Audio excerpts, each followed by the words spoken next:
Alright folks, so before I get into making a bulldog pounder chatterbait for musky fishing, I want to give a quick update.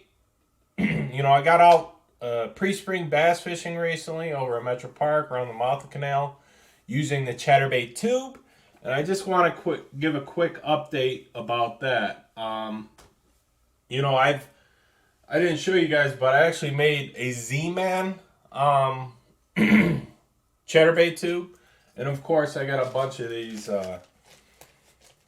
Stray King Thunder Crickets, which I have to say do give, I want to say, a little more hard hitting presentation than the Z-Man, but the Z-Man, I noticed when I'm jigging it, it's a little more consistent to start out vibrating. I'm going to do another comparison again, because what I found out is, talking about the way Matt Stefan rigged his chatterbaits, instead of slicing it open and then remending it back together with mended glue, he actually just basically, what he would do, as you can see the angle of this tube, he would basically take scissors, snip off the tube, and then just slide it on, and that's that. And I think that's probably, honestly, the best way to do it compared to the way I did. But what I recommend, and I just had come, is adding in super glue, like crazy glue. Put a few dabs of it, probably near the bottom of the head and the top of the head. That way when, like I told Matt Stefan in his comment section, is the problem with the way he does it is, after you get like probably 3 or 4 smallmouth, that tube's going to start slipping off the jig head. And so what the crazy glue does is prevent your tube from, when it gets starting to beat up, prevent it from slipping off the jig head. So a brilliant idea. I think this is where it's just like all of us YouTubers can come together and collaborate to make like one of the best custom chatterbait tubes for the business or for the sport. It just we all have our own way to do it. I talked about how Randy Bullcat from Intuitive Angling did it. He has his jig head poking out the tube. I really don't like that way. I think you gotta make what makes the tube so deadly is the way it looks. Its presentation. It looks just like a goby. It looks kind of like a crayfish. So you want to mimic that and just have, I would say, the blade popping out. You got to have that open area of the jig head to make it, give off that vibration. When you did it the way I did, make a slit, remend that soft plastic back together. The blade was just basically hitting on the tip of the soft plastic material. And so I prevented that. And I actually cut off a tip here on the Z-Man chatterbait, and now this baby thumps. And so when I'm jigging it, when I'm out there pre-spring fishing for smallmouth bass, bronze backs, I'm going,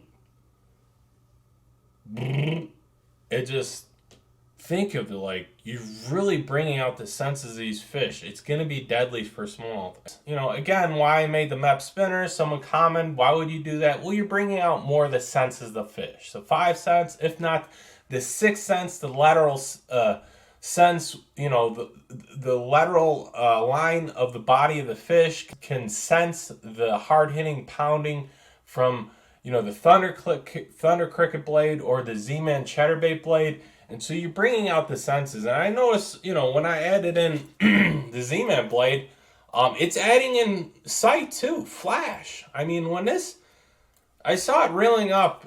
Lately, the water's been kind of clear over at Metro. However, it started raining, so it's probably staying out. But I got to really see how the chatterbait tube looks in the water. And you're not only giving out vibration by adding this chatterbait blade into it, but it's adding flash too, like almost like a spinnerbait. You're adding in flash that normally a tube wouldn't have. So you're adding in, 2 different things and bringing out 2 more senses that the tube basically didn't have. So, and this is, as Matt Stefan said, and Randy from Intuitive Angling on YouTube, they're using this for tournaments. People are just like, when my friends group, well, we'll see how it works. No. It works. These guys, tournament fish, they're recommending it. They already said it can produce even more than what a standard tube works.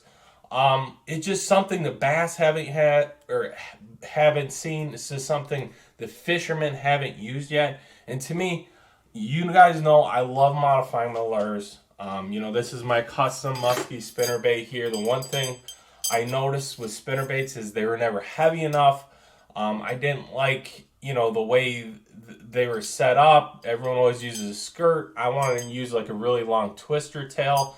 In this, I've caught so many musky on this, and what's nice about it is it's interchangeable. I can go from 1 ounce, 2 ounce, 3 ounce, 4 ounce, and I'm going to think about making some 5 ounce, 6 ounce, 7 ounce, 8 ounce jig heads. And what gave me the idea for this was the beetle spin. So it's like a giant beetle spin from bass fishing. Gave me an idea for musky fishing. And what do you know? Everyone's, you know, adding a chatterbait blade to these tubes. Why not start doing that? Some of these musky lures, man. Think outside the box. Imagine we could take something such as a Medusa, add a chatterbait blade. A pounder, add a chatterbait blade. And people are like, oh, they don't have chatterbaits that size.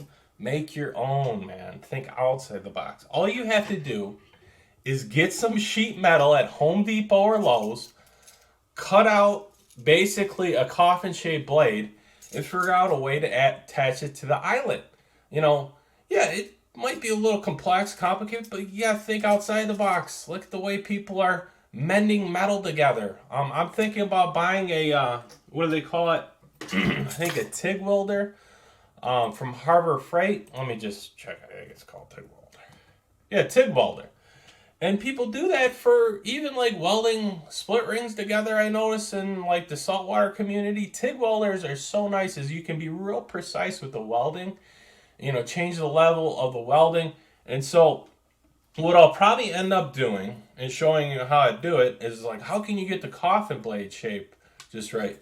All you have to do is basically flatten the Z-Man, you know, coffin shaped blade, basically copy it with a printer, bringing up on Photoshop, Illustrator, or, you know, or just regular, Adobe Illustrator or Photoshop, and bring up that coffin-shaped blade, and basically what you're going to do is supersize it on these software programs. Make it to whatever size you want. And considering how big the fucking, you know, Medusa, well, this is a monster Medusa, and the pounder is, you're going to try to get it something similar. And I do, you know, how big they are.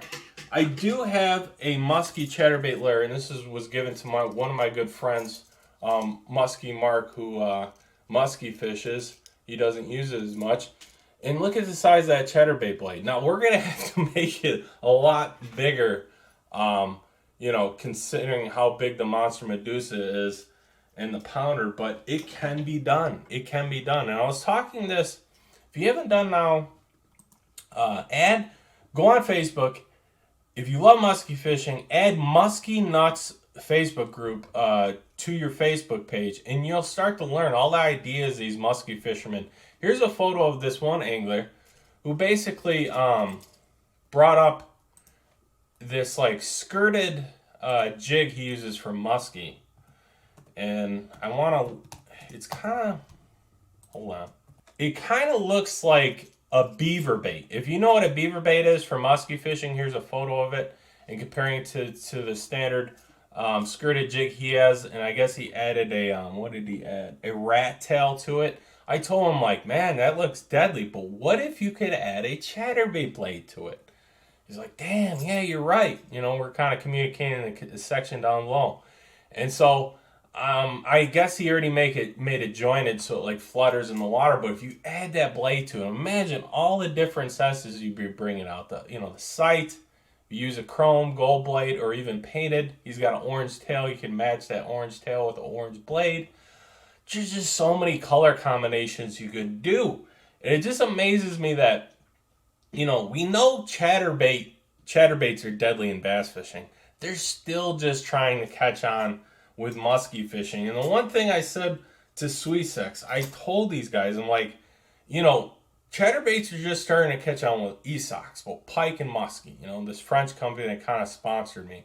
I told them, you guys need to come out with your own chatterbait lure. And I told them, like, well, shit, you guys do a bladed swim bait? Sorry, I wanted to get that. Let me get it real quick. Oh, I got some right here. You guys have seen their bladed swim baits, and I told them the problem with some of your guys' swim baits is they're too small for their musky over here. We use giant lures compared to what they use over in France. But here's a perch color one I'll bring it out right here. I do love these lures, but they got to make them a little stronger. As you see in my video, they're basically biting the willow blade off and ripping or breaking the wire quite easily. But this is what, you know, their bladed swim bait looks like, and it's badass. The color schemes is so realistic. Love this lure. There's different ways of fishing it, ripping it, just reeling it, stop and go. But what if they could, with these swim baits, instead of adding a willow blade, or they could keep the willow blade back here, but adding a chatterbait in front, and getting back to the Chaos Poseidon. You know, I went on Doug Wagner's channel. He talked about all the different swim baits they have, all the different tails, all the different shapes. You got the Water Wolf Shadzilla. I told him what they don't have is a bladed swim bait. I just can't believe they haven't thought of this. So you could cut off the tail, extend the wire here. There's actually a little loop. You can see through this glowing. Extend the wire and add in like a number 8 Willow Hildebrand blade like I have here. So it basically would look like this. I already talked about this before that. So there's a lot of things the musky community still not thinking outside the box. They haven't done yet. And, you know, you're bringing out the five senses of the musky, if not the 6th sense, the lateral line. There's just so much you think they haven't thought of yet. And I noticed, however, the Water Wolf tubes they have, I think they're called gator tubes. I have one here. I haven't used it that much over the years. They started adding in a Colorado blade for more flash and thump. It's very similar in the lines what I'm talking about doing with a swim bait.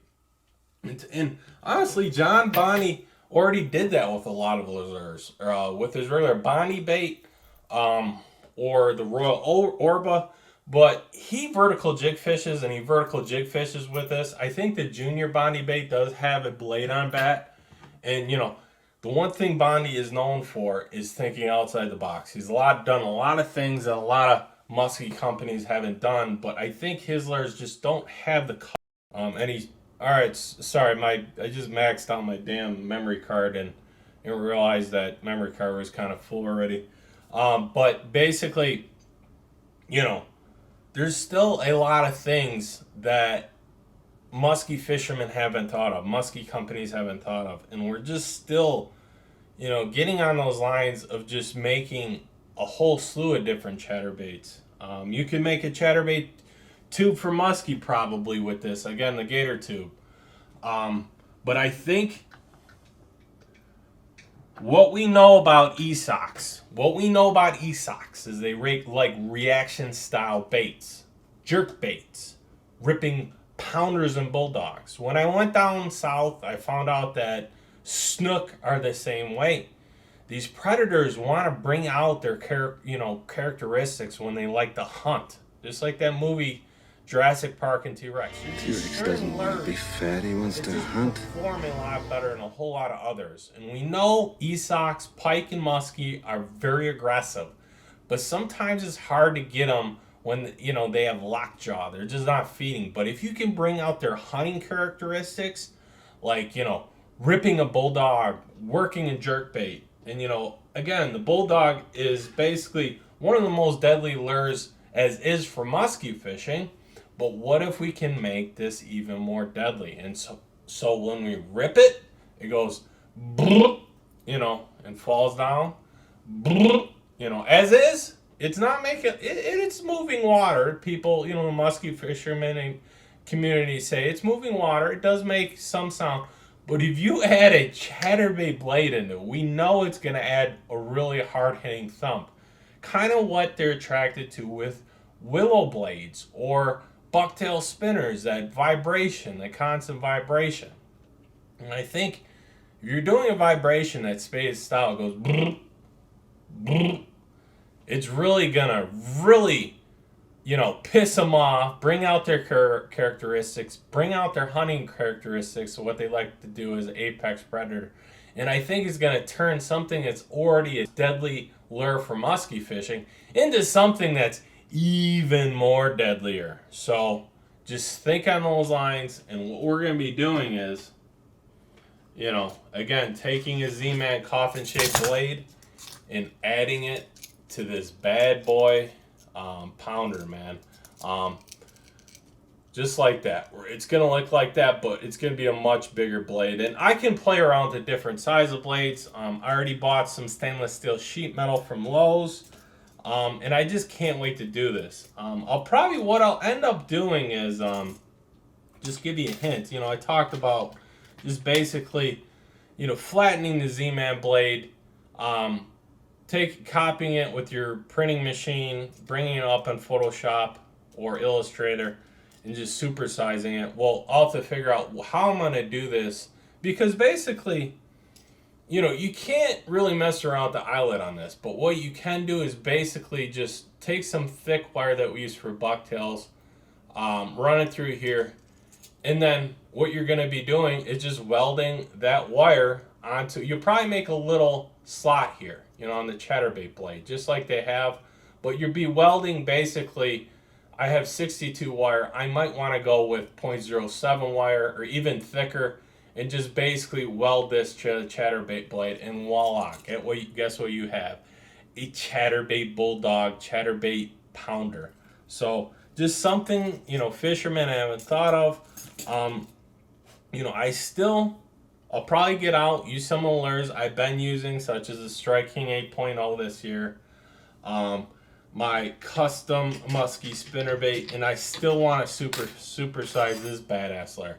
And I just like using lures that a lot of fishermen don't know about, don't use, the fish haven't seen yet.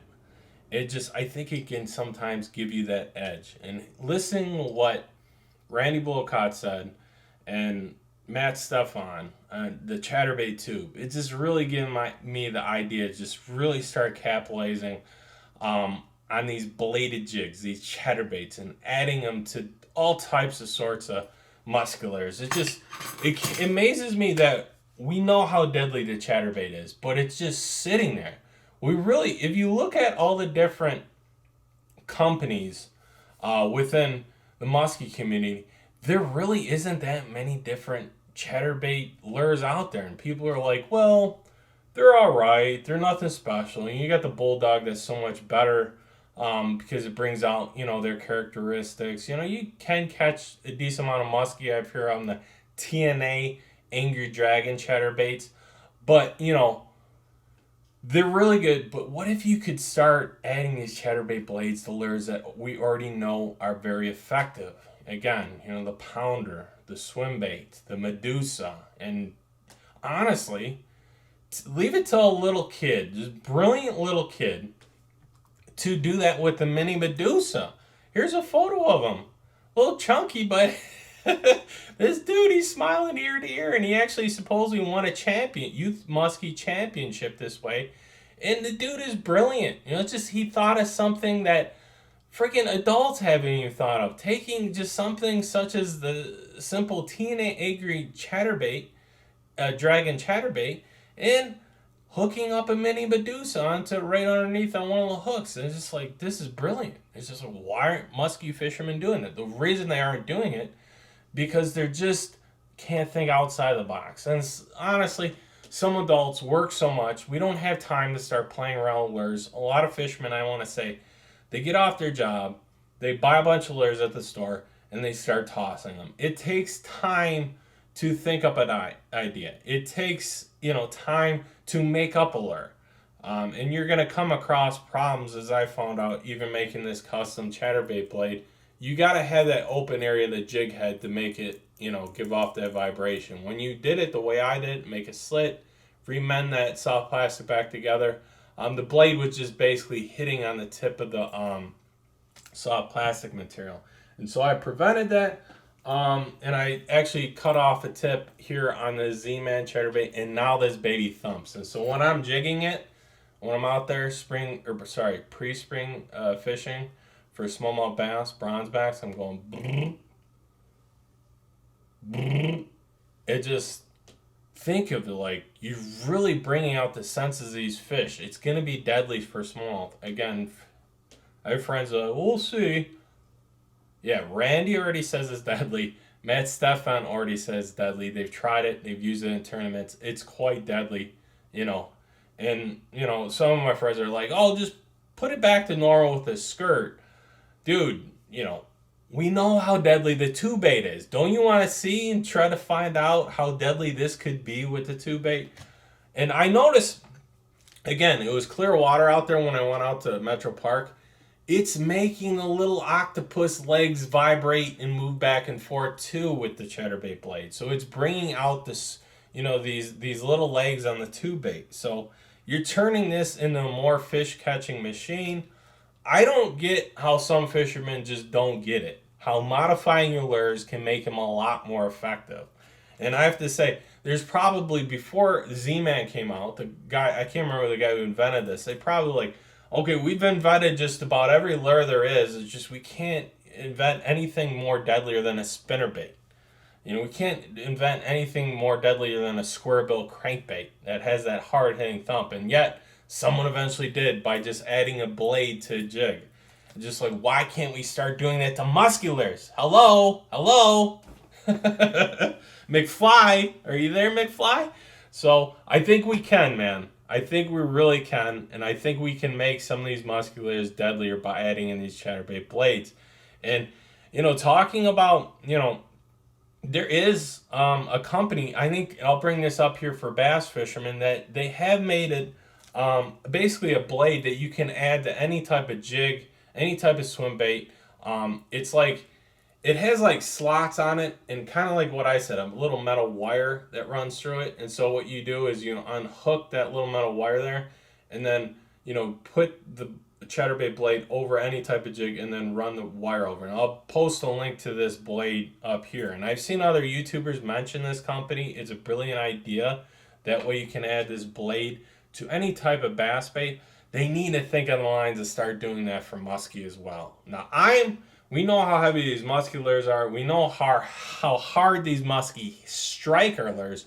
So I'm going to use a TIG welder. I'm going to buy one eventually, probably next paycheck, and play around with some of the stuff I can do, you know, with a Bulldawg by welding those two things together. But, you know, it just, there's a lot of things that we haven't thought of for both bass and musky fishing.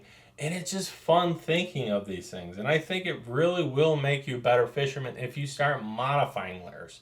So anyways, on that note, I hope you guys really liked this video I just put together. Tight lines, anglers, and take care.